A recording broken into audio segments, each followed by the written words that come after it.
में से कौन सा देश चीन के साथ बढ़ते तनाव के बीच उत्तरी ऑस्ट्रेलिया में एक हवाई अड्डे पर परमाणु सक्षम B-52 बम वर्षक तैनात करने की योजना बना रहा है?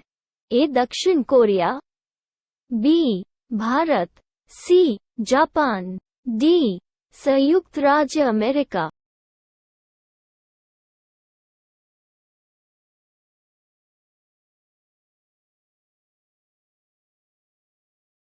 उत्तर डी।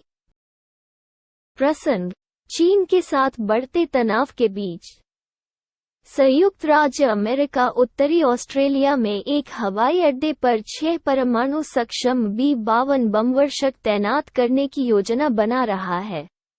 B-52 उन्नत लक्ष्यीकरण पॉड से लैस भारी बम वर्षक है, जो ग्राउंड फोर्सेज के नजदीकी हवाई समर्थन सहित सभी मिशनों के लिए बेहतर लंबी दूरी के लक्ष्य का पता लगाने, पहचान और निरंतर स्थिर निगरानी प्रदान करने में सक्षम है, जब विभिन्न प्रकार के गतिरोध हथियारों जैसे लेजर निर्देशित बम, पारंपरिक बम और GPS गाइडेड हथियार के साथ जमीनी लक्ष्यों पर हमला किया जाता है। तब B-52 की उन्नत लक्ष्यीकरण और छवि प्रसंस्करण प्रौद्योगिकी दिन रात और अनादर्श मौसम के दौरान युद्ध प्रभावशीलता में काफी वृद्धि करती है। B-52 हवा में ईंधन भरने में सक्षम है तथा बिना रिफ्यूलिंग के इसकी लड़ाकू सीमा 8,800 मील 14,080 किलोमीटर से अधिक है।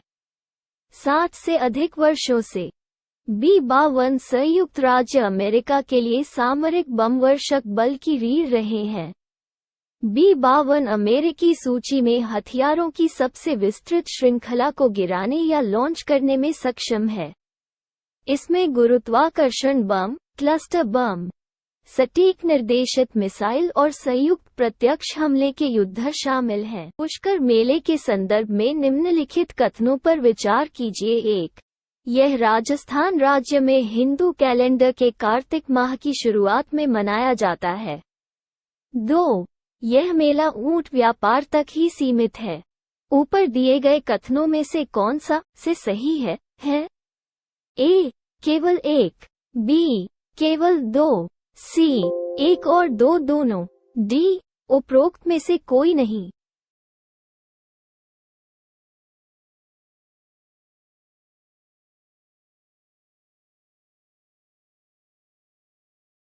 उत्तर ए। भारत में पुष्कर ऊंट मेला राजस्थान राज्य में हिंदू कैलेंडर के कार्तिक माह की शुरुआत में मनाया जाता है। यह मेला 5 से 8 दिनों तक चलता है और कार्तिक पूर्णिमा के दिन संपन्न होता है। यह मेला भारत के सबसे बड़े पशुधन मेलों में से एक है, जिसमें ऊंटों, घोड़ों और मवेशियों के संबंध में सूचनाओं के आदान प्रदान के साथ साथ क्रय विक्रय किया जाता है। यह पुष्कर ऊंट मेले का प्रारंभिक फोकस ऊंट व्यापार था, किंतु बाद में यह घोड़ों और मवेशियों तक फैल गया। यह मेला पुष्कर झील के किनारे आयोजित किया जाता है और दुनिया भर से हजारों आगंतुकों को आकर्षित करता है। हालांकि मेले का मूल उद्देश्य व्यापारियों को आकर्षित करना और उन सभी को व्यावसायिक गतिविधियों के लिए एक साथ लाना था, किंतु यह मेला अब राजस्थान राज्य के सबसे बड़े पर्यटक आकर्षणों में से एक बन गया है। आधुनिक पुष्कर ऊंट मेला एक सजीव प्रदर्शनी है, जो पुष्कर शहर, रेगिस्तान के आदिवासी लोगों और राजस्थान राज्य की संस्कृति का प्रतिनिधित्व करता है। वाणिज्यिक मेले को एक बहुदिवसीय कार्निवल में बदल दिया गया है, जिसमें कार्तिक पूर्णिमा का त्योहार भी शामिल है। हाल ही चर्चा में रहा गुजरात का मोरबी पुल निम्नलिखित में से पुलों की किस श्रेणी से संबंधित है? A. Beam bridge, B. Truss bridge, C. Cantilever bridge, D. Suspension bridge.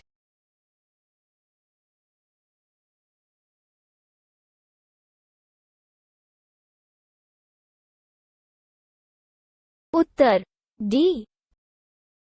प्रसंग: गुजरात के मोरबी में मच्छू नदी पर बना सस्पेंशन ब्रिज ओवरलोडिंग के कारण गिर गया। जिसमें सैकड़ों लोगों की मौत हो गई और अन्य घायल हो गए। यह पुल व्यापक मरम्मत और नवीनीकरण के बाद फिर से खोला गया था। मोरबी शहर समुद्र से 35 किलोमीटर दूर मच्छू नदी पर स्थित है। यह जिले का प्रशासनिक मुख्यालय है। मच्छू एक छोटी नदी है जो मडल पहाड़ियों से निकलकर कच्छ के रण तक 130 किलोमीटर बहती है।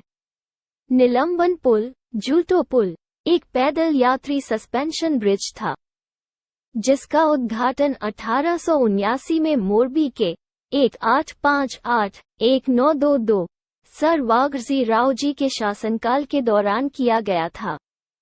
सर वाघजी को पूरे मोरबी शहर की योजना बनाने और निर्माण करने का श्रेय दिया जाता है, जिसमें भारत का पहला आर्ट डेको महल और एक यूरोपीय शैली का सेंट्रल स्क्वायर शामिल है, जिसे ग्रीन चौक के नाम से जाना जाता है। यह पुल एक पर्यटक आकर्षण था और लंबे समय से एक शानदार इंजीनियरिंग चमत्कार के रूप में जाना जाता था।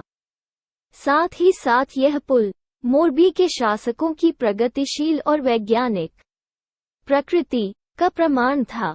इसका डिजाइन इस प्रकार है कि लोड सस्पेंशन केबलों के दोनों छोरों पर स्थित टावरों को स्थानांतरित किया जाता है, जो उन्हें एंकरेज केबल्स के माध्यम से जमीन पर लंबवत संपीड़न द्वारा आगे स्थानांतरित करता है। सस्पेंशन के अलावा पुलों की अन्य श्रेणियां arch bridge, beam bridge, cantilever bridge, truss bridge और टाइड आर्च ब्रिज हो सकते हैं।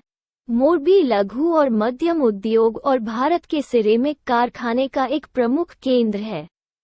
मच्छू नदी पर एक सदी से भी अधिक पुराना पुल लंबे समय से पर्यटकों के आकर्षण का प्रमुख केंद्र रहा है। हरित आयकर पहल के संदर्भ में निम्नलिखित कथनों पर विचार करें। 1. इसे राष्ट्रीय एकता दिवस के अवसर पर वाणिज्य और उद्योग मंत्रालय के तत्वावधान में लॉन्च किया गया है। 2. यह पहल सूक्ष्म वनों के माध्यम से हरित आवरण को बढ़ाने का संकल्प करती है। ऊपर दिए गए कथनों में से कौन सा से सही है? ए. केवल एक, बी.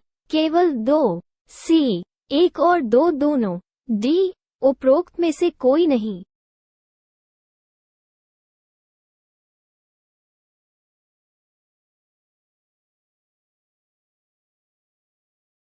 उत्तर बी।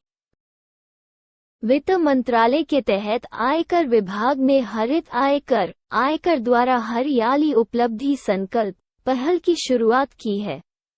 इस पहल के तहत विभाग आयकर विभाग के भवनों और अन्य सार्वजनिक क्षेत्रों में और उसके आसपास पेड़ लगाकर और सूक्ष्म वनों के माध्यम से हरित आवरण को बढ़ाने का संकल्प लेता है।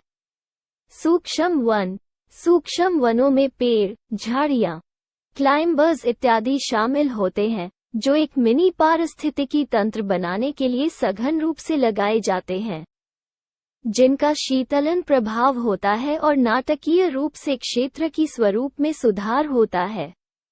इसका उद्देश्य पौधों के घनत्व और जैव विविधता को बढ़ाना है। सूक्ष्म वनों को वनीकरण की मियावाकी पद्धति के मूल सिद्धांतों का उपयोग करके उगाया जाता है, जो देशी प्रजातियों का उपयोग करके वनों के प्राकृतिक विकास को प्राथमिकता देता है। इसे अकीरा मियावाकी द्वारा विकसित किया गया था, जो एक जापानी वनस्पतिशास्त्री और निम्नीकृत भूमि पर प्राकृतिक वनस्पति की बहाली के विशेषज्ञ थे। मियावाकी पद्धति का स्थायी सिद्धांत पेड़ों की उन प्रजातियों का उपयोग करना है जो उस क्षेत्र में प्राकृतिक रूप से पाए जाते हैं और जो एक विविध बहुस्तरीय वन समुदाय बनाने के लिए मिलकर काम कर सकते हैं। इलेक्ट्रॉनिक नेगोशिएबल वेयरहाउस रसीद (NWR) के संबंध में निम्नलिखित कथनों पर विचार करें। 1. यह गिरवी वित्त पोषण को बढ़ावा देने के लिए एक प्रभावी उपकरण है। 2.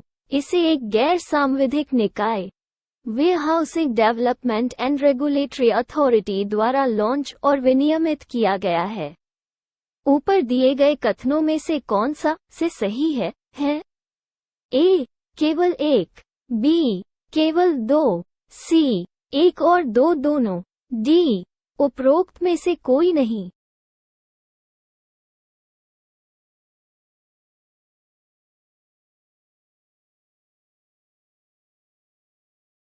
उत्तर ए, भंडारण विकास और नियामक प्राधिकरण, warehousing development and regulatory act 2007 के प्रावधानों के कार्यान्वयन को सुनिश्चित करने के लिए warehousing development and regulatory authority WDRA की स्थापना वर्ष 2010 में की गई थी।